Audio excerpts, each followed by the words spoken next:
After clearing the first wave of magical beasts in the Red Gate, Jinwoo pressed forward with his summoned soldiers, advancing toward the next target. Then, the dungeon boss emerged, flanked by his elite guards. He scanned the battlefield, searching for the one responsible for the massacre of his forces.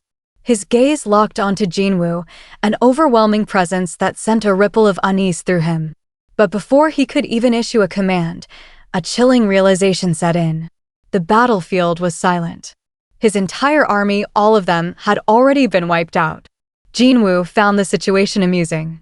He commanded his shadow soldiers to reveal themselves. Then, with a cold gaze, ordered them to eliminate the enemies standing before him. Jinwoo, along with his shadow army, marched forward, exuding an overwhelming aura that was impossible to ignore. Sensing the imminent threat, the magic beast charged with ferocity. But they were no match. The battlefield descended into chaos as Jinwoo's forces brutally tore through their enemies, dismantling them piece by piece. The boss, now paralyzed with fear, could do nothing but watch as his forces were annihilated. His agonized screams echoed through the dungeon as he called out for his fallen subordinates, but none remained. In a final, desperate attempt, the boss lunged forward, but Baru, moving at lightning speed, struck first. His claws pierced through the boss's body. Igris followed up, severing an arm in one swift motion. Tusk delivered the finishing blow, slamming the boss into the ground with overwhelming force. The entire battlefield trembled from the impact. As the dust settled, Jinwoo stepped forward. The boss lay in a pool of his own blood, barely clinging to life. Jinwoo demanded answers, but the creature remained silent. The system was likely interfering again, preventing it from revealing any crucial information. With a sigh, Jinwoo dismissed the thought. For now he had something else to focus on. He opened his inventory and with a focused expression, took out a key. It was the cursed random box key, a rare item he had obtained after defeating Baron in the Demon Castle. At the time, the key had offered no information, leaving Jinwoo puzzled about its purpose.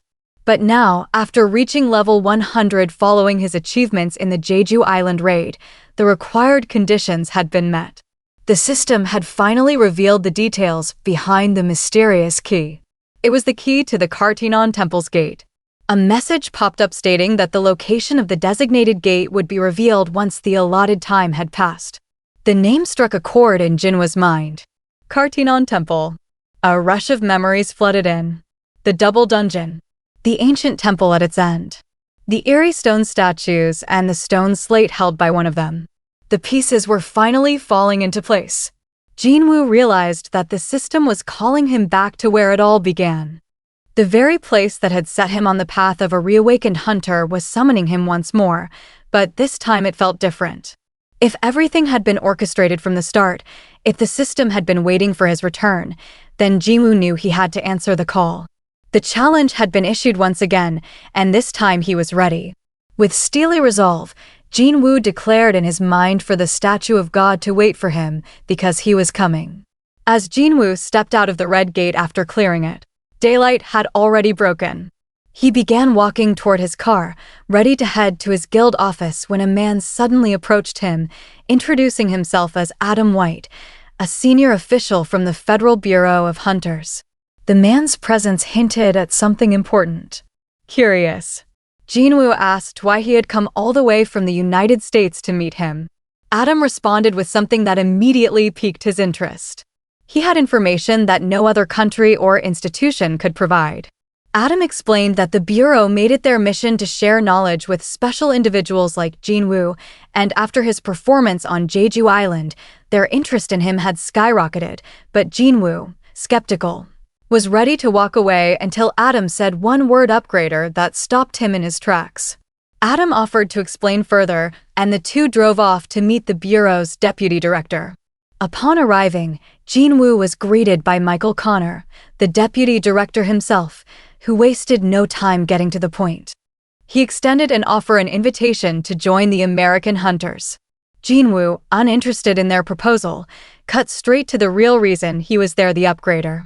Soon, a middle-aged woman named Norma Selner entered the room.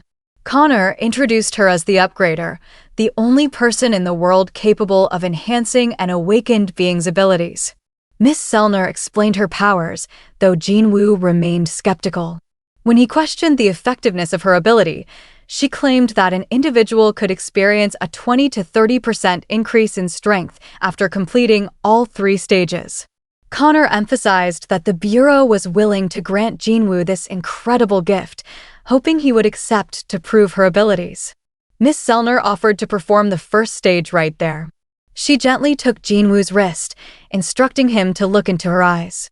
Connor, watching closely, was certain that once Jinwoo experienced the upgrade firsthand, he would be eager to continue and sign the agreement. But what happened next left everyone in shock as Miss Selner gazed into Jinwoo's eyes. She suddenly found herself consumed by an overwhelming darkness. She searched frantically, but saw nothing until a shadow emerged. It moved closer, revealing its terrifying presence as it opened its eyes and stared directly at her. Overwhelmed by fear, she screamed and fell off her chair, completely shaken by what she had seen. The 2 agents guarding Miss Selner instantly drew their guns, aiming at Jinwoo in a panic. Connor, alarmed by their reaction, quickly intervened, shouting for them to lower their weapons. He reminded them of who Jinwoo was, warning that if they had acted this way towards someone like Thomas Andre or Lu Jiguang, they wouldn't have lived to regret it. Realizing their mistake, the agents swiftly holstered their guns and rushed to assist the trembling Miss Selner. Connor turned back and bowed deeply to Jinwoo, apologizing profusely for his agent's actions. Still trying to process what had just happened, Jinwoo reassured him that it was okay. Connor rushed to Miss Selner's side, trying to understand what had happened. She could barely speak, her breathing unsteady. Seeing her distress, he quickly decided it would be best to reschedule their meeting with Jinwoo. Without hesitation, Adam escorted Jinwoo out of the room, still struggling to catch her breath. Miss Selner finally managed to speak to her. Jinwoo was no ordinary hunter. He was a king, a powerful king beyond anything she had ever encountered. Connor, trying to grasp the magnitude of her words, asked if this meant Jinwoo was as strong as a national-level hunter. But Miss Selner admitted that this wasn't something she could measure. What she had experienced went far beyond rankings or classifications. Still trembling, she described the sensation that had shaken her to her core when she looked at Jinwoo. It wasn't just him she saw, but a presence within him, a force so deep and overwhelming that it had looked into her as she tried to peer into him. As fear gripped her, she shared one last chilling realization with Connor. There was no limit to Jinwoo's power. As Jinwoo left the room, the atmosphere remained tense. The Bureau had sought to recruit him, believing they could offer him something valuable. Instead, they had just uncovered something far beyond their understanding. The story then shifted to an earlier event in the timeline. The scene cut to America, where a hunter was trapped in a high-level dungeon. Fear gripped his face as a chilling presence emerged before him. Silid the Frost Monarch, who was on the hunt for the rulers within the country. A moment later, a gate opened behind him, revealing Yogimont, the Transfiguration Monarch. He hurried toward Silid, bringing urgent news about a small island to the east. Silid frowned, questioning why Yogimont was bringing up a place he had already claimed, as the island in the east was home to the Shadow Monarch. Yogimont explained that the rulers were attempting to free Logia south of that location, and he needed to head there immediately. He urged the Frost Monarch to take his place in the east, but Silid pressed again. What about the Shadow Monarch? Yogimont reassured him that as long as the architect fulfilled the contract, everything would go according to plan. However, he also shared an intriguing detail that made Silid grin with excitement. The greatest fragment of light had been located in the east. Just then, the Frost Monarch sensed a powerful presence. A ruler had arrived. It was Sung Il-Hwan, Jinwoo's father. He had deliberately left traces of his power, luring the monarchs to America. His glare was filled with fury as he demanded to know if they were referring to Korea as the small island to the east. As they prepared to leave, the Frost Monarch confirmed it, taunting Il-Hwan to chase them if he dared. Not one to back down. Il-Hwan launched a swift attack, but Silid countered effortlessly, erecting a massive ice wall that exploded upon impact, shaking the entire area. Back in the present, Jinwoo sat in the office fully committed to his new mission, silencing anyone who dared to badmouth Jinwoo. After the Jeju Island raid and the controversy surrounding Jinwoo's involvement, he was determined to protect both his partner and their guild's reputation. Wasting no time, he meticulously went through each offending comment, reporting them one by one with unwavering focus. Just then, Jinwoo appeared silently beside him. The sudden presence startled Jinwoo, snapping him out of his concentration. Jinwoo casually asked if there was any trouble, but Jinwoo assured him everything was fine. That's when he noticed something unusual. Jinwoo was still in his hunter gear. Jinwoo explained that he had just returned from a gate, bringing back high-level magic cores to fund their guild. Hearing this, Jinwoo was both relieved and impressed with such valuable resources. They wouldn't have to worry about salaries for future employees. Jinwoo, however, looked confused when Jinwoo mentioned employees. Jinwoo reminded him that they still needed one more member to officially establish the guild, but before they could dwell on it, another pressing issue came up. The guild's name. Jinwoo initially dismissed it as unimportant, but Jinwoo emphasized that a name would define their identity. As they debated potential names, a knock at the door interrupted their discussion. Jinwoo hesitated, curious about who could be visiting, as he creaked the door open. He froze in shock. Standing before him was Hunter Cha-hae, and Jinwoo was just as surprised. Someone of her stature showing up at his office was completely unexpected. He asked what brought her there, and Haein, without hesitation, stated her reason she wanted to join his guild. Jinwoo, puzzled by her request, sought clarification. It had only been 2 years since her awakening, which meant she was still under contract with the Hunters Guild. He assumed she wouldn't be able to leave so easily, but to his surprise, Haein was willing to pay the penalty to break her contract. What shocked him even more was that she expected nothing in return, not even a signing bonus or a salary. Jinwoo couldn't understand why she would abandon one of Korea's most powerful guilds for his newly formed and proven one. Pressing further, he asked why she was making such a drastic decision. Haein hesitated. She lowered her gaze, struggling to put her feelings into words. She couldn't possibly admit the truth. After what happened in Jeju and how he saved her from the jaws of death, she wanted to be near him, but she couldn't say that. Instead, she composed herself and gave a made-up excuse. She simply wanted a simpler life. Jinwoo listened, understanding more than he let on. As an S-rank hunter himself, he knew the burden that came with it, but he wasn't about to let her join just like that. To test her resolve, Jinwoo introduced a guild entrance test. Haein was caught off guard as there was no mention of a test in the recruitment notice. However, Jinwoo smoothly deflected, implying it must have been an oversight on Jinwoo's part. For the test, Jinwoo announced that she would have to face one of his summons, his strongest one yet. Despite the unexpected challenge, Haein didn't even flinch. There was no fear, no hesitation. She was ready to take it on. Without wasting any time, Jinwoo suggested heading to the Hunter Association's gymnasium to conduct the test. As they prepared to leave, Jinwoo realized that the gymnasium was quite far from their office. He wanted to test if his shadow exchange skill could transport both of them together. He reassured Haein that there was no need for a long walk. They could take a shortcut, but she needed to stay close. As Jinwoo stepped toward her, Haein felt a lump in her throat. He was closer than she expected. Before she could process it, Jinwoo activated shadow exchange. In an instant, their forms sank into the shadows, vanishing from the room without a sound. As they arrived at the gymnasium, the lights flickered on automatically, reacting to their mana. The vast space was brightly illuminated, and Haein couldn't hide her amazement at what she had just experienced.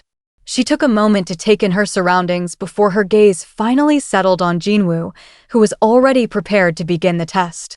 Just as they were about to start, Haein realized she had left her weapon behind.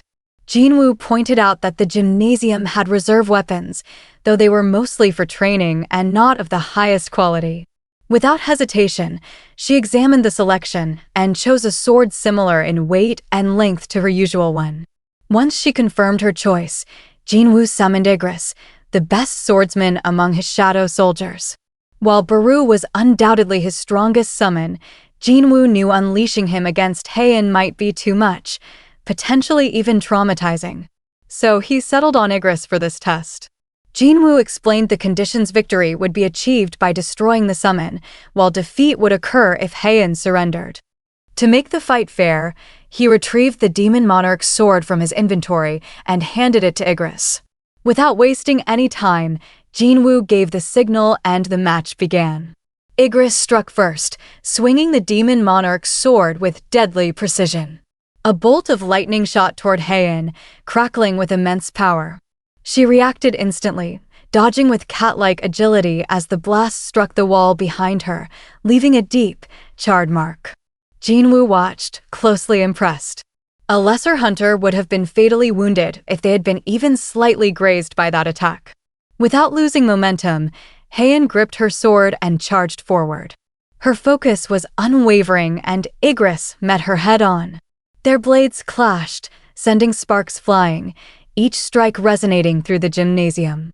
Jinwoo had expected a good fight, but as he observed the battle, he realized he had underestimated Heian. Despite wielding the Demon Monarch's sword, Igris was struggling. Heian's attacks were relentless, her technique refined and precise. With one final blow, she sent Igris crashing into the wall. The impact reverberated through the space, and Jinwoo knew the outcome was decided. Before Igris could rise again, he called off the match. But Heian wasn't satisfied. She stepped forward, her breathing steady, and questioned whether Igris was truly the strongest summon Jinwoo had. Her gaze was unwavering as she insisted on facing his strongest one now. Jinwoo hesitated, knowing exactly who she meant. He was concerned she might get hurt. But Heian's determination was absolute. She wasn't backing down. She wanted this fight. After a brief pause, Jinwoo finally agreed and, without saying another word, summoned Baru. The moment the shadow ant materialized, the atmosphere in the gymnasium shifted. But despite the crushing weight of his aura, Heian stood firm. Baru, ever loyal to Jinwoo, awaited confirmation of his orders. Jinwoo commanded him to defeat Heian, but made one thing clear: she must not be harmed. With his mission set, Baru unleashed a thunderous battle cry that shook the gymnasium. His blade-like claws extended menacingly from his fingers, ready to strike. Just as the tension peaked, Jinwoo's stern voice cut through the silence, reminding Baru of his command. Hearing his liege's instruction, Baru immediately retracted his claws. In that instant, Heian saw an opening and moved to seize the moment. But before she could react, Baru vanished from her sight. An icy shiver ran down her spine. She had seen this move before on Jeju Island. She steeled herself, refusing to fall for the same trick twice. Baru reappeared behind her, his presence looming over her. But this time she was ready. Her blade lashed out in a flurry of precise strikes. Dozens of slashes cut through the air. Yet not a single one landed. Baru dodged effortlessly, his form unmoving, his gaze impassive. The overwhelming difference in their power became painfully clear. No matter how fast or how precise her attacks were, they simply couldn't reach him. Confusion and frustration began to set in for Heian. She couldn't understand. How could he be so powerful? And more importantly, what kind of strength did Jinwoo possess to command a monster like this with such ease? As doubt settled in, Baru suddenly closed the distance between them. A suffocating stench of death washed over her, paralyzing her limbs. For a fleeting moment, she felt as if it was over. But instead of attacking, Baru released a terrifying roar. The force of his magic power sent Heian skidding backward, momentarily stunned. Jinwoo watched the one-sided fight unfold with a grimace. He found no pleasure in the spectacle and asked if Heian was satisfied, hoping she would yield. But despite everything, her resolve hadn't wavered. She still wanted to fight. Jinwoo observed closely, trying to understand her intentions. By now, she knew she couldn't win. She had seen the sheer gap in their strength. Yet she still refused to back down. He could sense Baru's growing irritation. Unlike his other summons, Baru was still a predator at heart. Even now, Jinwoo could feel him suppressing his overwhelming instinct to kill.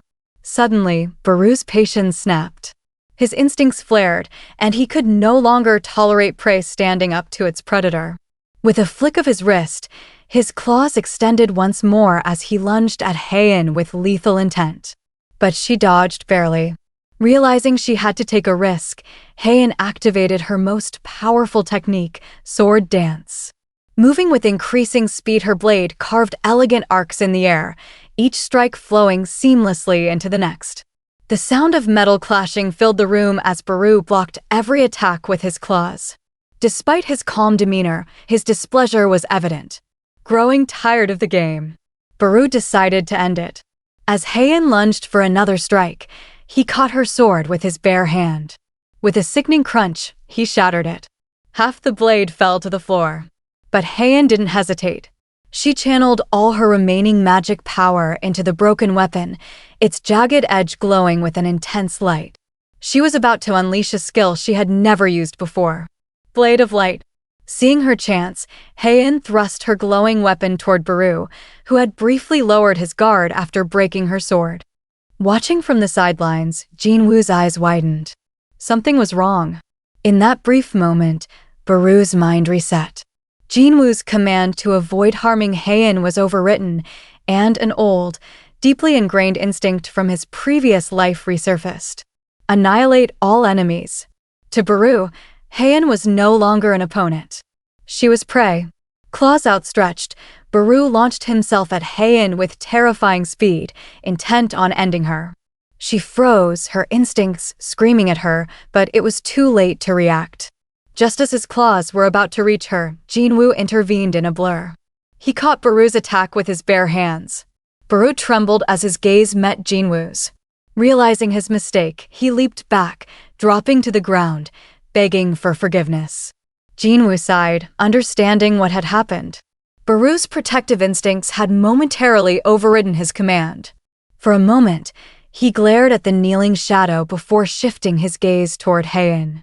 She had fallen to one knee, her breathing ragged. He still didn't understand. Why was she pushing herself so hard? Someone of her caliber didn't need to risk her life over a guild entrance exam. It wasn't worth it. Jinwoo asked her why she was pushing herself so hard, hoping for an answer that would make sense. But Ahjin remained silent, avoiding his gaze. Her silence only deepened his confusion. Still confused, Jinwoo asked Ahjin if she was interested in him. Ahjin's head snapped up, her expression betraying her shock. She looked completely caught off guard, as if the question had pulled her out of a daze. Jinwoo, sensing her surprise, dismissed the thought with a shrug. But after a long pause, Ahjin quietly admitted the truth. Jinwoo was right. She did have feelings for him. At the Federal Bureau of Hunters and National Level Hunters, and Director David Brennan wasn't pleased with the recent news. His men had failed to recruit Sung Jinwoo, a hunter the Bureau had been determined to bring into their ranks ever since witnessing his overwhelming strength during the Jeju Island raid. Assistant Director Connor, accompanied by Norma Selner standing beside him, apologized for their failure in completing the assignment. Brennan, eager to get to the bottom of the situation, wasted no time in demanding an explanation. He wasn't interested in apologies. He needed to know what had gone wrong. Connor detailed everything that had happened in Korea, describing their failed efforts to bring Jinwoo under the Bureau's authority. He explained to the director that based on Miss Selner's observations, Jinwoo was supposed to be one of the Monarchs. This revelation about Jinwoo took Brennan by surprise. If true, it meant Jinwoo's power was beyond what they had anticipated. Brennan immediately sought clarification, questioning whether this put him on the level of a national-level hunter. Miss Selner took a deep breath before explaining. All reawakened hunters drew their strength from a realm known as the Other Side. Their abilities were not their own, but channeled from this unseen force. She had always been able to perceive these connections, feeling the energy each hunter borrowed. Some hunters glowed brighter than the rest, appearing to her as streaks of blinding light. She had always referred to them as monarchs. But Jinwoo's case was different. A chill ran through her as she recalled the experience when she looked into Jinwoo's eyes. She hadn't seen a connection to another source of power. Instead, she had seen darkness, a vast, overwhelming force, something endless and all-consuming. Unlike other hunters, Jinwoo did not borrow his strength from anywhere. He was the source of his own power. No external forces granted him abilities. No limitations restricted his growth. He was the darkness itself. The weight of her words settled over the room like a suffocating pressure. Director Brennan, now understanding the gravity of the situation, thanked Miss Selner for her time. The implications were far beyond what he had expected. Connor watched as Director Brennan abruptly began walking, clearly having a plan in mind. When he asked where he was headed, Brennan instructed Connor to follow him to basement level 24. Both men walked to the elevator and stepped inside. As the doors closed and the descent began, Director Brennan finally broke the silence. If they couldn't use Miss Selner's abilities to bring Jinwoo into the bureau, they would need to find another way. He wasn't willing to give up so easily. He then reminded Connor of the first ever S-ranked gate that had opened. A moment in history that no one could forget. Connor immediately understood what he was referring to. That catastrophic dungeon break had unleashed destruction on a scale never seen before, wiping out the entire West Coast. In response to the disaster, America had launched an unprecedented operation offering massive rewards to gather the world's strongest hunters. Out of all those who had participated in the legendary raid, only 5 had survived. These 5 warriors, forged in the flames of battle, had been granted a title that carried the weight of an entire nation. National-level hunters. The monster responsible for the carnage was Kamish, the dragon known as the Undying Flame. A beast so powerful that it had single-handedly slaughtered hundreds of top-ranking hunters. Its name was etched into history as a symbol of absolute terror.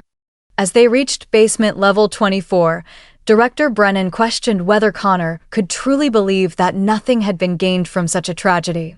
Connor hesitated for a moment before realizing what the director was implying. Brennan silently confirmed his suspicion as they stepped into the last room on the level. The reinforced door slid open, revealing a chamber unlike any other in the facility. Brennan stepped forward and carefully opened a safe embedded into the wall, unveiling the heavily secured artifact. It was a runestone extracted from Kamish's remains. Brennan explained that it had been 8 years since this rune had been recovered from the remains of the most fearsome monster in human history, and yet, in all that time, not a single hunter had been able to activate it. The power of the rune remained untouched, waiting in the shadows as if it had been left behind for someone else, for the one hunter who might finally unlock its secrets. As Brennan stared at Kamish's mortal remains, his mind raced with possibilities, wondering if this powerful artifact could be the key to their dilemma. Meanwhile, on the other side of the world, Jinwoo stood in front of his bathroom mirror, lost in thought. Haeun's words from earlier lingered in his mind.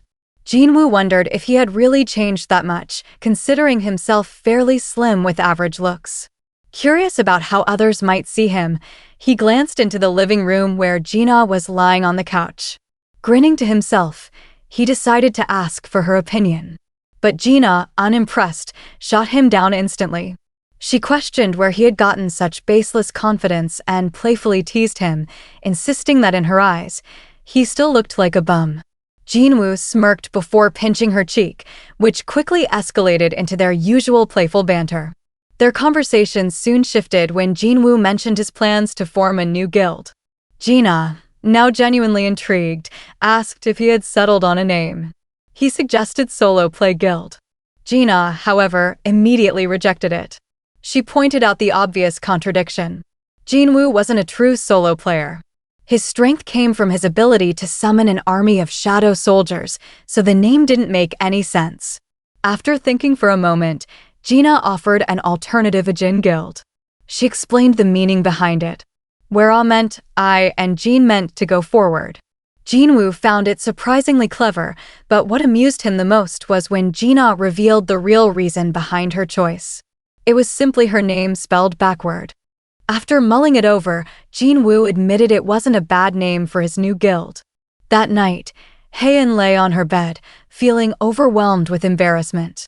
The memory of her earlier conversation with Jinwoo kept replaying in her mind. She had practically confessed her feelings. The realization made her cringe. She buried her face deeper into the blanket, wondering if Jinwoo now thought of her as a strange woman.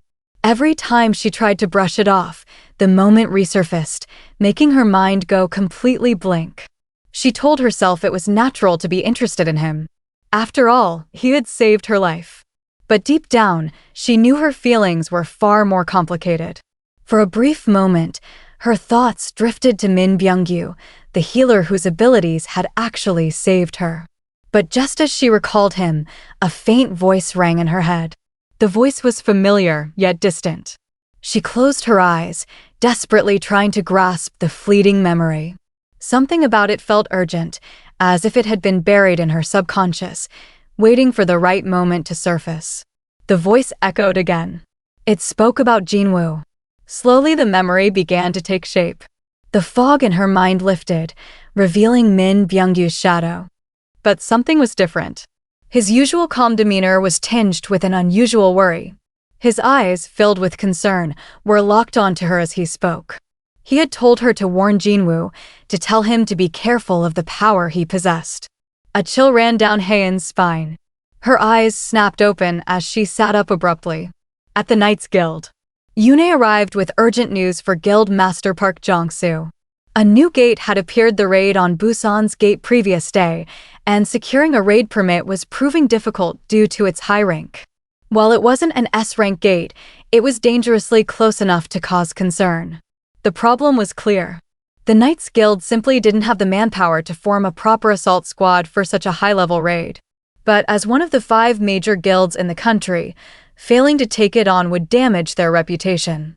Yoon pointed out that if they passed on this gate, the Fame Guild would likely seize the opportunity. The idea of handing over a gate that had appeared so close to their own territory made Jong-soo fume with anger. While their A-rank hunters were strong, comparable to those in other major guilds, their biggest weakness remained unchanged. They had no S-rank hunters. That single fact alone prevented them from taking on the raid. As Jong-soo and Yute discussed their limited options, young Yerim, an A-rank healer, joined the conversation. She suggested forming an alliance with another guild. A logical choice under normal circumstances. But Jong-soo was skeptical. However, Yerim had a different idea. Instead of a guild alliance, she proposed bringing in a single hunter. Jong-soo initially dismissed the idea, questioning how a single hunter could make a difference in such a high-level raid. But before he could brush it off completely, something clicked. He suddenly realized who young Yerim was referring to. He knew that if they could bring Hunter Sung Jinwoo into the raid, it wouldn't just increase their chances of safely clearing the gate, but also enhance their public image. With no time to waste, Jong-soo immediately decided to meet Jinwoo in person to discuss this crucial matter.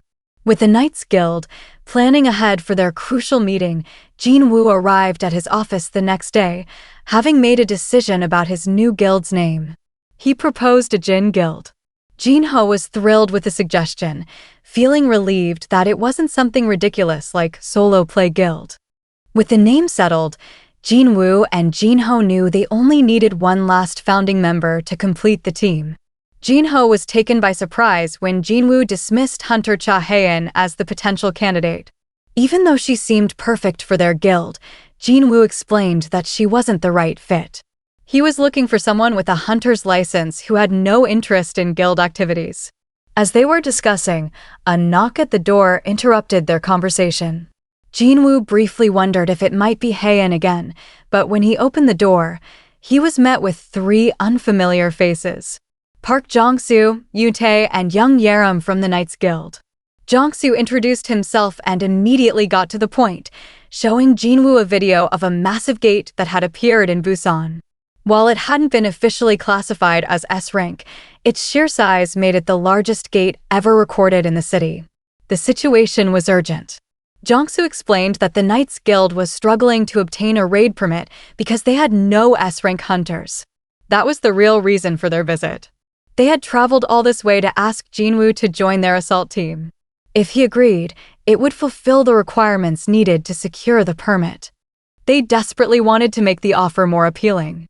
Jongsu offered Jinwoo 20% of the profits, a generous share compared to the usual 10% most S-rank hunters received. Jinwoo, however, countered with a 50-50 split. He made it clear that he would only join them if they treated him as a guild, rather than just an individual hunter. Jongsu, realizing that Jinwoo was far from a pushover, agreed to the terms, but with one condition. Jinwoo would have to defeat the dungeon boss. Without hesitation, Jinwoo accepted.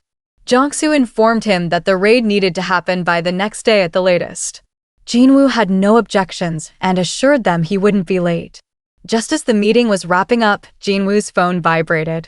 Stepping outside to take the call, he was greeted by a familiar voice. His mother.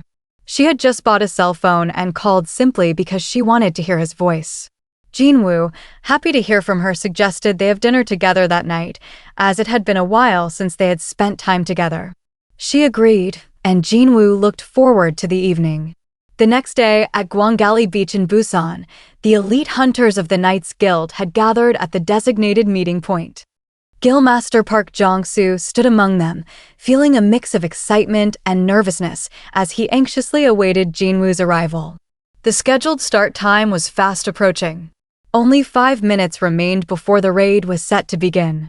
At that exact moment, Jinwoo stepped out of his apartment building. He glanced up at the sky, sensing that it was time. Without wasting a second, he activated Shadow Exchange and disappeared. Back at Gwangali Beach, a large crowd had formed, their eyes locked on the enormous gate, despite the gloomy clouds overhead. The sheer size of it was intimidating, even up close. Jinwoo observed the scene carefully, noting the various raid teams assembled, and was quietly impressed by the number of A-rank hunters present. As he walked forward, he quickly found himself surrounded by the other hunters. They were eager to see him in action, especially after his legendary performance during the Jeju Island raid. The air buzzed with excitement and curiosity, but Jinwoo found the sudden attention somewhat uncomfortable. Noticing his unease, young Yerim stepped in to deflect some of the attention. Her intervention gave Jinwoo a much-needed moment of respite from the barrage of questions. Meanwhile, Jongsu, thrilled to see Jinwoo arrive, greeted him with enthusiasm. Jongsu quickly addressed the group, officially announcing that as guild master, he would be leading the raid. The declaration was met with disappointment from several hunters, many of whom had hoped that Jinwoo would take command instead. Despite their reactions, Jongsu remained firm, explaining that Jinwoo's role was to protect the backline and ensure the team's safety. With everything in place, Jongsu signaled the start of the raid. The team moved forward, stepping toward the unknown dangers lurking beyond the gate, ready to face whatever awaited them inside. While things had settled at Gwangali Beach with Jinwoo's arrival, a storm was silently brewing elsewhere. Nightmare at Jinah's high school. Inside Jinah's high school, 3 male students, grumbling about being sent on an errand, wandered through the halls following their art teacher's instructions. Their destination was the second art classroom, a room that had long been repurposed into a storage space. As they unlocked the door, a thick cloud of dust greeted them, filling the air with the stale scent of neglect. Casually discussing how many statues they needed to carry back, one of them suddenly froze. His eyes locked onto something unusual in the far corner of the room. The others followed his gaze. There, embedded in the wall, was a large blue gate. Curiosity got the better of them. One of the students stepped forward, reaching out to inspect the gate, completely convinced that nothing would happen. At that moment, a deep crack split through the gate's surface. Before he could react, a hand shot out. It clamped down on the boy's head with an iron grip. He struggled desperately, but the hand's strength was absolute. Soon, a sickening crack echoed through the room. Blood splattered across the walls as his skull was crushed instantly. The remaining 2 students, paralyzed in horror, barely had time to scream before the gate shattered like glass. From the fractured portal, beasts began pouring into the world. The first creatures to emerge were 2 massive orcs. Their keen senses immediately detected prey nearby. The entire building was teeming with prey. One of them, eager for the thrill of the hunt, decided the time had come. He ordered his companion to summon their brothers. Once their forces were assembled, they would wipe out every human in the building before fortifying their position. As the leader orc walked through the corridor, he spotted 2 students in the distance and without hesitation charged at them with his axe raised high. The students, caught in the monster's bloodthirsty gaze, stood paralyzed in terror. In the blink of an eye, a normal school day had turned into a massacre. As the nightmare unfolded, one student managed to fumble for their phone with shaking hands. They dialed the Hunters Association Emergency Center. An employee answered quickly. On the other end was a teenage girl, her voice trembling with fear. The receptionist tried to remain calm and professional, asking how she could assist. The girl, barely able to get her words out, whispered that she was at her school, hiding in a bathroom while terrifying beasts roamed outside. The receptionist's breath caught for a moment as she realized the gravity of the situation. As the girl struggled to form a sentence, overwhelmed by sheer terror, the receptionist urged her to stay calm and assured that hunters were already on their way. She gently asked the girl to describe the creatures. Through quiet sobs, the girl explained. They had human-like bodies, ugly faces, and green skin. A shiver ran down the receptionist's spine. She knew what they were dealing with. An orc outbreak. But before she could warn the girl, it was too late. A deep, guttural growl rumbled through the speaker. Then came a single blood-curdling scream, and the line went dead. The school had turned into a slaughterhouse. While some students had managed to flee, many weren't as lucky. Bloody corpses littered the hallways, and those still alive were either running for their lives or cowering and hiding. Orcs, with blood dripping from their axes, stood over the lifeless bodies of their victims. Though some prey had managed to escape, their cruel, beastly eyes gleamed with satisfaction. There were still plenty more students trapped inside on the top floor. A group of students huddled together, their bodies pressed against the walls as they listened to the horrors unfolding below. They had barricaded the classroom door with desks and chairs, but it was a feeble defense at best. The boys in the room clutched whatever they could find. Chairs, mops, anything that could be used as a weapon. But their hands trembled and their eyes betrayed the truth. They knew none of it would make a difference. Suddenly, the door exploded from its frame as the leader orc burst into the classroom. Panic surged through the students as one boy, desperate to escape, sprinted toward the back door, only to be struck down instantly by an orc waiting in the shadows. With both exits blocked, the remaining students were trapped like cornered prey. Pressed against the wall, they could only watch in horror as the orcs closed in. Amid the chaos, Jinah huddled with her classmates in a corner. Her heart pounding. Fear consumed her, but in that moment of terror, she clung to a single hope. Her brother Jinwoo. She called out to him in her mind, believing with all her heart that he would come for her. An orc scanned the group of terrified students and sensed something unusual. A surge of magic energy. It was coming from Jinah. Her presence stood out, and the orc's bloodthirsty gaze locked onto her as he became fixated on killing her.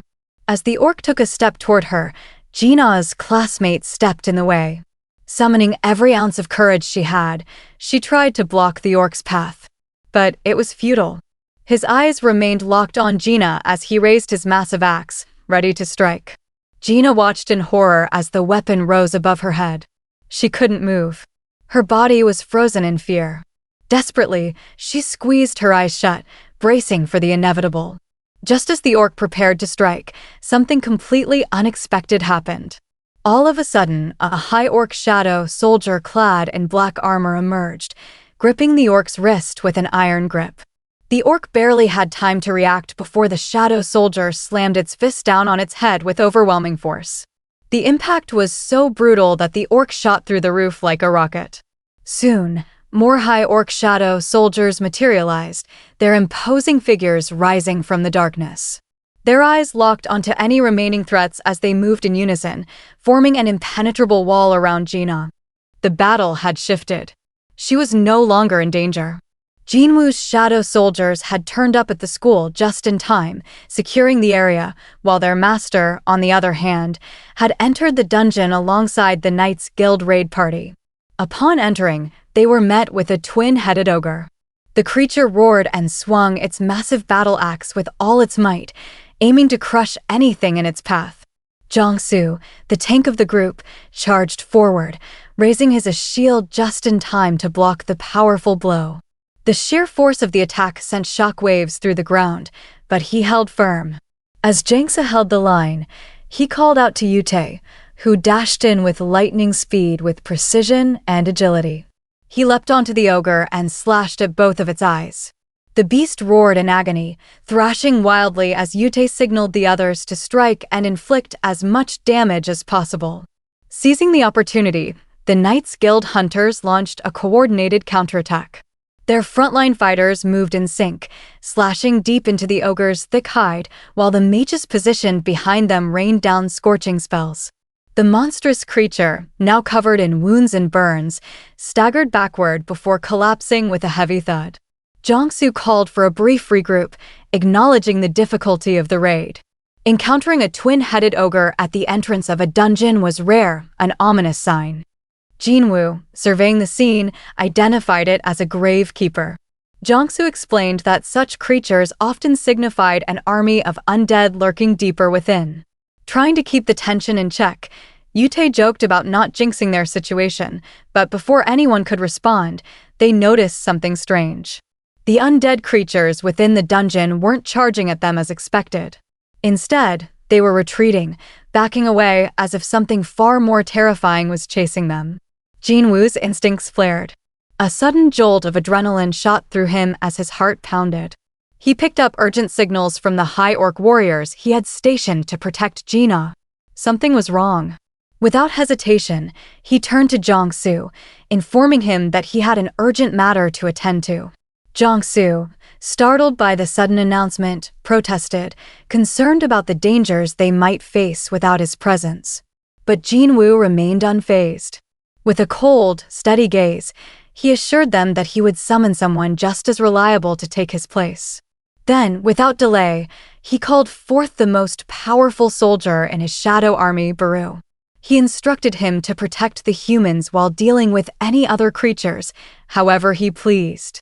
The sheer presence of Baru radiating overwhelming mana sent a wave of fear through the hunters. They instinctively backed away, uneasy at the thought of finishing the raid alongside such a monstrous being. Jinwoo calmly informed them that his summoned soldiers, including Baru, would assist them. He assured Jong-soo that 20 of his shadows were more than enough to clear the dungeon. Yerem, still in shock, questioned Jinwoo's decision to leave after summoning such an overwhelming force. But one glance at Jinwoo's icy expression silenced her. He made it clear if they didn't want his help, he could withdraw his summons, but whatever happened next would be on the Knights Guild, not him. Realizing the gravity of the situation, Jong-soo quickly agreed. Jinwoo checked the cooldown timer for his shadow exchange skill. Frustration washing over him as he realized there was still over an hour left before he could use it. He couldn't afford to wait. Determined, Jinwoo turned and sprinted toward the exit. But just as he prepared to cut through the undead blocking his path, something unexpected happened. The creatures, instead of attacking, dropped to their knees, bowing before him. Jinwoo's eyes narrowed. Perhaps they were reacting to his necromancer abilities. But now wasn't the time to dwell on it. Dismissing his dagger back into his inventory, he burst out of the dungeon's exit and summoned his winged dragon, Kaisel. As he emerged, the crowd outside the gate stood frozen, watching in awe. Ignoring their curious stares, Jinwoo climbed onto Kaisel's back, eyes burning with determination. With one command he took off, soaring through the skies at breakneck speed, racing toward Jinah. Back at the high school, the leader orc's head was sliced in half, its massive body collapsing to the floor. The towering shadow soldier slammed the remaining 2 orcs into the ground with a lethal blow. The students, frozen in fear, could only watch in horror, unable to comprehend what had just happened. In an instant, all 3 orcs attacking the classroom had been eliminated. Now, the shadow soldiers stood silently guarding Jinah. Confused and still in shock, Jinah wondered if her brother had arrived. But as she looked around, the shadow soldiers refused to let her leave their side, pointing toward the lingering danger still present in the building. Suddenly, a thunderous boom echoed through the halls. The dungeon gate cracked open and a throne emerged. The final restriction had been lifted, unleashing the dungeon's master Grokter, the orc warlord and chief of the Red Blade tribe. Sitting atop his throne, he exuded a terrifying presence ready to bring mayhem upon the school. His moment of stillness was broken by a panicked subordinate rushing to his side, breathlessly reporting that a group of high orcs was assisting the humans. Grokter, unimpressed, asked how many there were. Upon learning there were only 3, he scoffed at the idea that his warriors couldn't handle them, calling it pathetic. He lifted his massive axe and commanded his subordinate to lead the way. Reaching the classroom, Grokter wasted no time. With a powerful swing, his axe struck the towering shadow soldier, sending it flying. The other orcs erupted in cheers, chanting their leader's name. Despite their formidable strength, the shadow warriors were no match for the chief of the Red Blade tribe. Boasting about his countless victories, Grokter pointed to the tattoos covering his body, each a symbol of an enemy he had slain. He taunted the shadow soldiers, demanding a better fight. When they managed to block his strikes, he acknowledged their resilience but remained dominant. With a swift motion, he cut through them, expecting them to fall for good. But to his shock, the shadows regenerated instantly. Grokter frowned. Was this some kind of sorcery? No matter how many times he cut them down, they kept coming back. Frustration boiled inside him as he pondered a way to eliminate the shadow soldiers. A voice rang in his head, urging him to kill the humans. The constant nagging gave him a headache. He then suddenly realized that if these shadows were controlled by magic, eliminating their caster would put an end to them. His gaze scanned the room, and then he saw Jinah. She stood behind the towering shadows, trembling. Grokter was certain she was the source. Without hesitation, he commanded his orcs to seize her. Knowing the shadow warriors would be powerless while regenerating, one of his subordinates lunged toward Jinah. The shadow soldiers tried to intercept, but they were swarmed by the other orcs, who relentlessly slashed and stabbed, keeping them at bay. As the battle raged on, Grokter advanced on Jinah himself. He grabbed her by the mouth, lifting her effortlessly off the ground. A wicked grin spread across his face. He was about to squeeze the life out of her when a deafening roar Jinwoo arrives at the school echoed from the distance. Grokter's instincts screamed at him. Something was coming fast. A surge of fear locked him in place as the thunderous sound of an approaching force grew louder. His grip loosened and Jinah fell to the ground, gasping for air. Her friend rushed to her side, frantic with concern, but Grokter wasn't paying attention anymore. His focus was locked on the overwhelming presence closing in. Every second it drew closer, Grokter's jaw clenched, his eyes widening as he grasped the sheer magnitude of the power rushing toward them. Panic surged through him as he bellowed to his orc warriors, ordering them to brace for impact. But before they could react, an earth-shattering explosion tore through the building. The classroom wall was obliterated, sending dust and debris billowing through the air. Jinah coughed, struggling to catch her breath, her vision blurred by the chaos around her. But amid the destruction, a familiar presence emerged beside her. Without a word, Jinwoo gently patted her head, a silent reassurance that she was safe now. Grokter swallowed hard as he faced this new and incredibly powerful adversary. The overwhelming presence of Jinwoo sent a chilling fear through him, a feeling he had never experienced before. Desperate to assert himself, Grokter straightened and introduced himself as the chief of the Red Blade tribe. But before he could finish, Jinwoo's hand rose. Filled with rage, Jinwoo pointed directly at Grokter, his voice cutting through the tension like a blade as he commanded him to shut up and wait. The orc chief froze instantly, silenced by the overwhelming presence before him. Jinah, tears welling in her eyes, threw her arms around her brother the moment her coughing subsided. Jinwoo stroked her hair gently, asking if she was okay, apologizing for being late. He glanced around, ensuring the students were safe. They nodded in relief, confirming they were unharmed. His gaze then landed on Jinah's face, where a distinct handprint on her cheek and neck made his blood boil. Without hesitation, he commanded Igris to stay by her side and protect her, then summoned additional shadow soldiers to escort the remaining students to safety.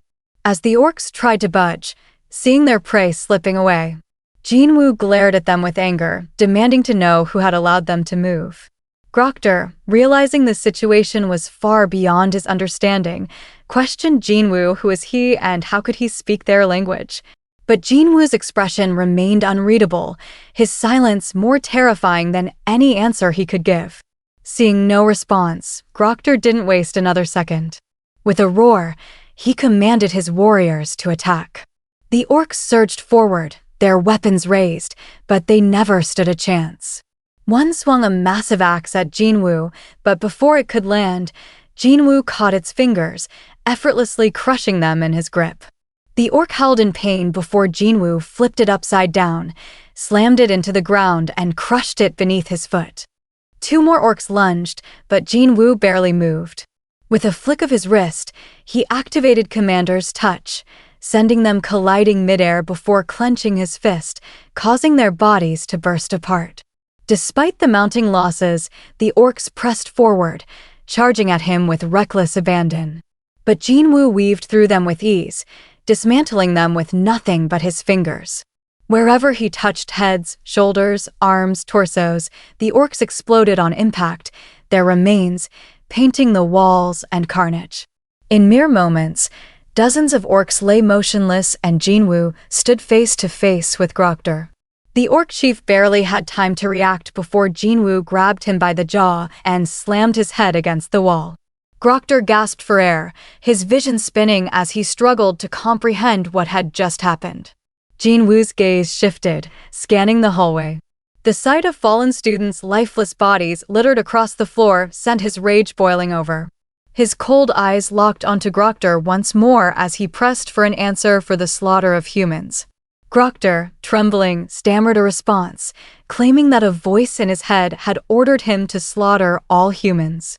Jinwoo leaned in, his gaze piercing as he pressed for more. Had the voice commanded him to kill him as well?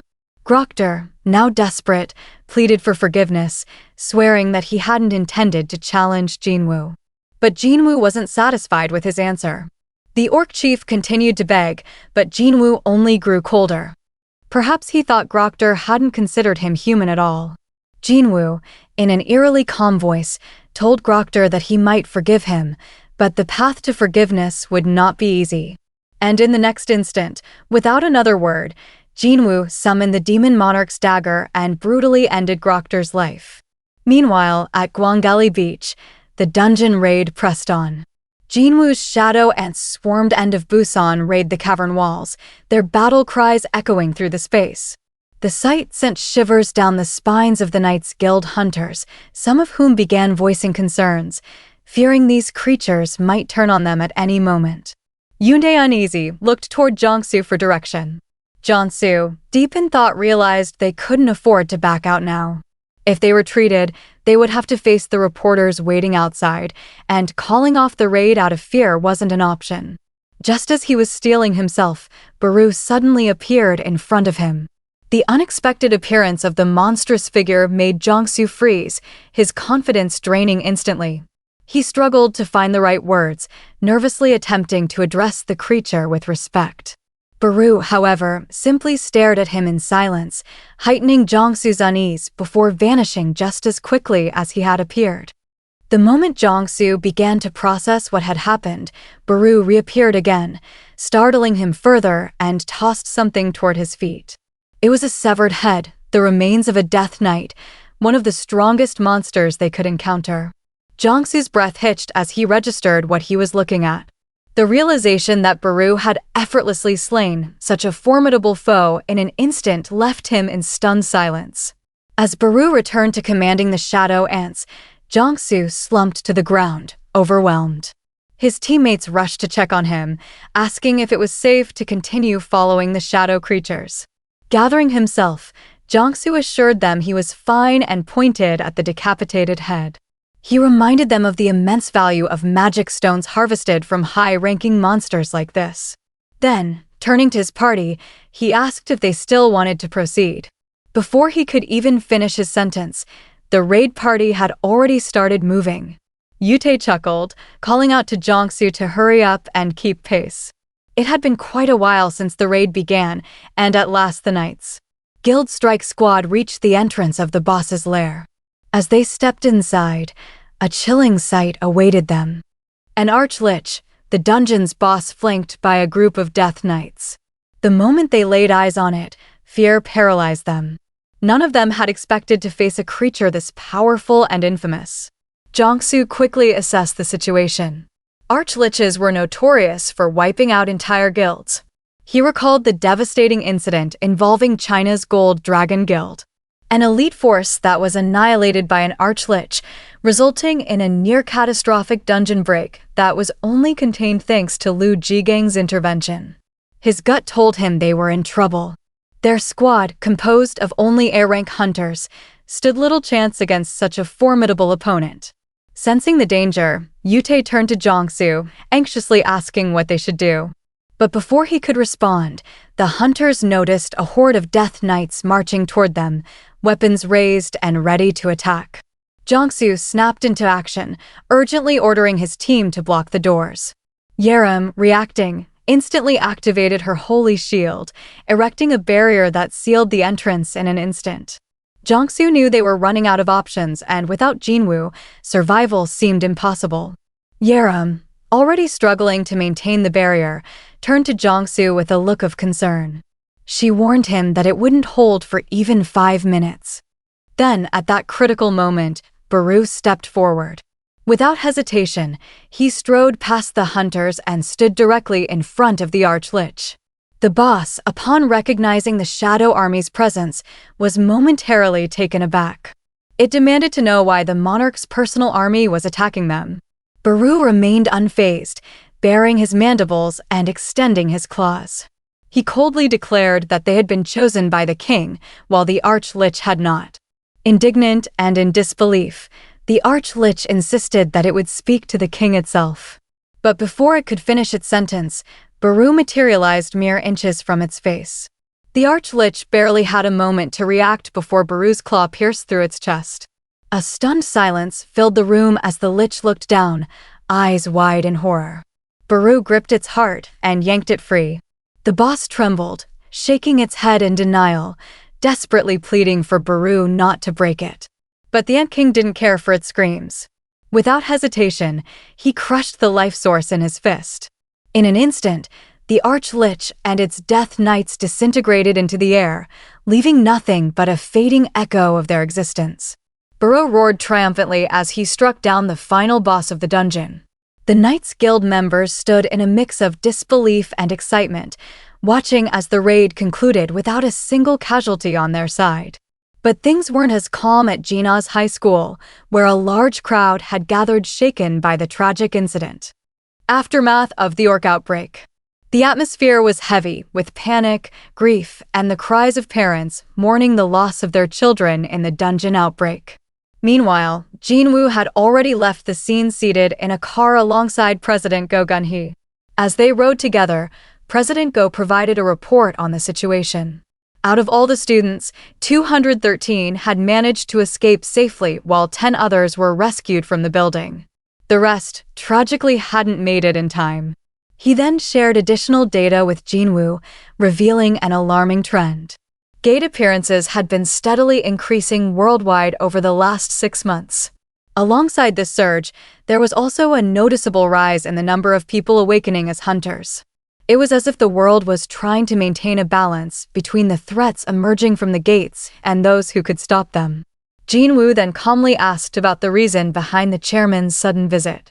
President Go explained that several countries had expressed interest in meeting him due to his S-rank status. Many nations were eager to recruit him for their own purposes, with some even making highly lucrative offers. He assured Jinwoo that the association had protected his personal information thus far, but ultimately the decision to engage with these nations rested with him. As Jinwoo listened closely, President Go voiced his concern. If he were to leave Korea, the country might struggle to adapt to the changes looming on the horizon. Soon, the chairman's car arrived at the hospital where Jinah had been taken. As Jinwoo stepped out, President Go made one final plea, urging him to stay in the country. He reassured Jinwoo that the association would do everything in its power to provide him with the resources he needed. The Korean Hunter Association had already lost 3 of its official S-rank hunters, 2 in the Jeju Raid and 1 to the United States. Losing another, especially someone of Jinwoo's caliber, would be a devastating blow. President Go was determined to prevent that at all costs. After a brief moment of thought, Jinwoo made an unexpected request. He asked for permission to enter high-ranking gates alone, bypassing the minimum capacity requirement. President Go was taken aback. The law requiring a set number of hunters and raids was designed to protect them from unnecessary risks. However, as he considered Jinwoo's words, it became clear that this might have been the very reason he had formed his own guild. Jinwoo confirmed this and asked if his request was too much. While the idea of a single-man raid team was unheard of, President Go understood that Jinwoo wasn't just any hunter. Though hesitant, he agreed that it wasn't impossible and promised to do everything in his power to make it happen. After dropping Jinwoo at the hospital, President Go headed straight to the National Assembly to discuss Jinwoo's urgent matter. As he presented his request to recognize summoned minions as official members of strike squads, one of the assembly members immediately rejected the idea, calling it absurd. The member argued that the Hunters Association was meant to serve all hunters equally and accused President Go of bending regulations solely for hunter Sung Jinwoo. Remaining calm, President Go acknowledged that this was indeed preferential treatment. He then posed a simple yet powerful question to the assembly. If they had to choose between sending an assault squad of regular hunters or letting Jinwoo clear a dungeon alone, which would they pick? The room fell silent as the weight of the question sank in. President Go then reminded them that guilds from around the world were eager to recruit Jinwoo. If Korea refused to compromise, there was a real risk he might leave for another country. He urged them not to repeat past mistakes, referencing how hunter Hwang Dong-soo had defected to the United States. He then nudged the assembly, reminding them that if another S-rank gate appeared in Korea, they would need someone capable of protecting them.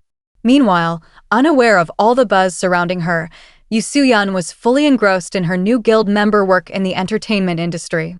After wrapping up a shoot, she noticed her phone buzzing with a call from her brother Jinho. He invited her to join Ahjin guild, assuring her she wouldn't have to do any actual work.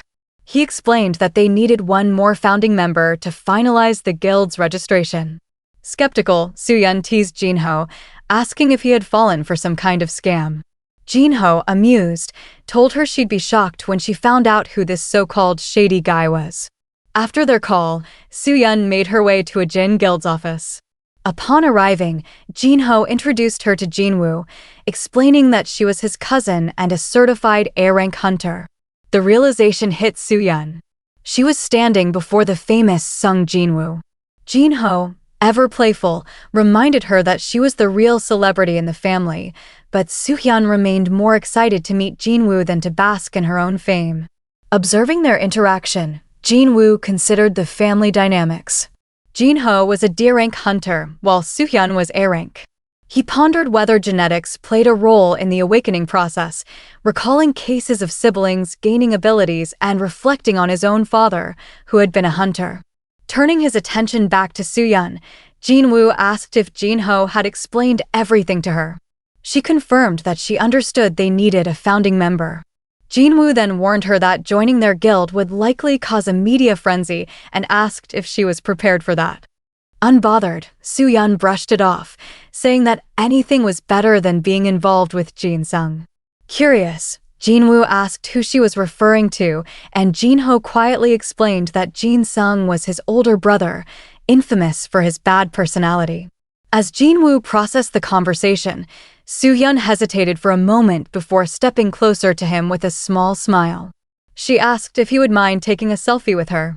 Jinwoo obliged, and Soo-yeon quickly posted it on social media.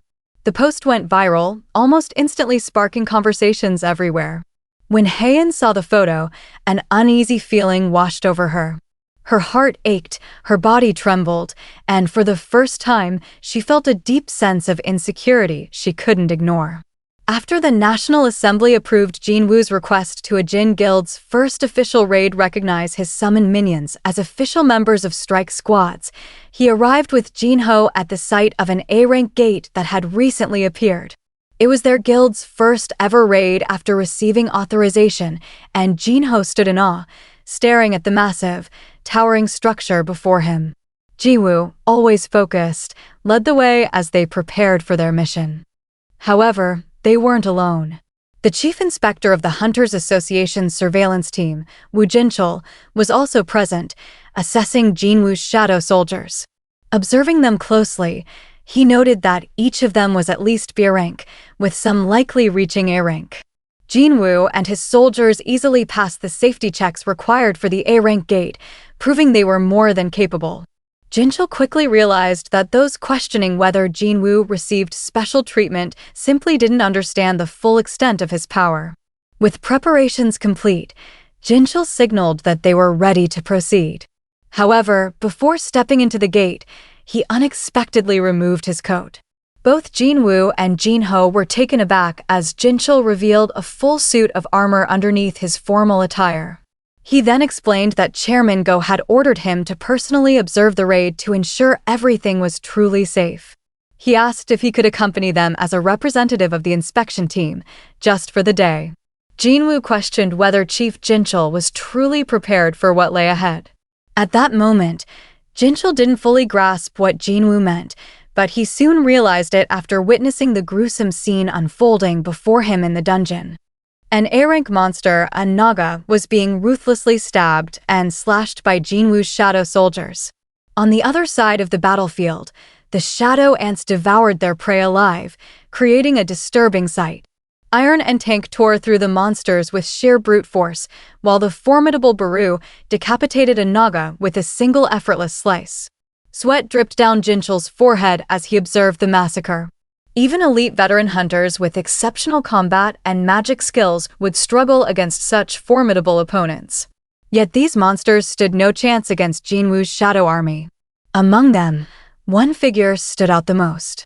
Igris, wielding the demon, Monarch's sword moved with blinding speed, lightning striking from his blade with every swing. He annihilated the Nagas in an instant, his overwhelming presence making Jinchul wonder if he surpassed even A-rank hunters. For a brief moment, Jinchul questioned whether he himself would stand a chance in a one-on-one fight against Igris. While his army handled the monsters, Jinwoo commanded another squad to mine the mana crystals, ensuring every resource was efficiently utilized. Jinchul, still in shock, just then, the boss of the dungeon appeared. A massive Naga wielding dual tridents. Its presence alone sent a wave of unease through Jinchul. Jinwoo, however, remained calm. He instructed his mining team to keep working while commanding the rest of his soldiers to return to him. Jinchul was puzzled. Why send away the shadow soldiers when they could easily handle the boss? Jinwoo simply smirked, taking out his demon Monarch's dagger. He explained that relying too much on his shadows could dull his own abilities. Then, without hesitation, he lunged forward. The Naga boss roared, swinging its tridents with immense force. But Jinwoo had already moved. In a flash, he closed the distance, dodging effortlessly. Before the creature could react, Jinwoo sliced through its head in one swift, precise strike. Jinchul watched in awe as the beast's lifeless body crumpled to the ground with a heavy thud. A notification appeared before Jinwoo. He had reached level 101. Even more surprising, all his job-exclusive skills had leveled up. His shadow exchange cooldown had decreased by an hour.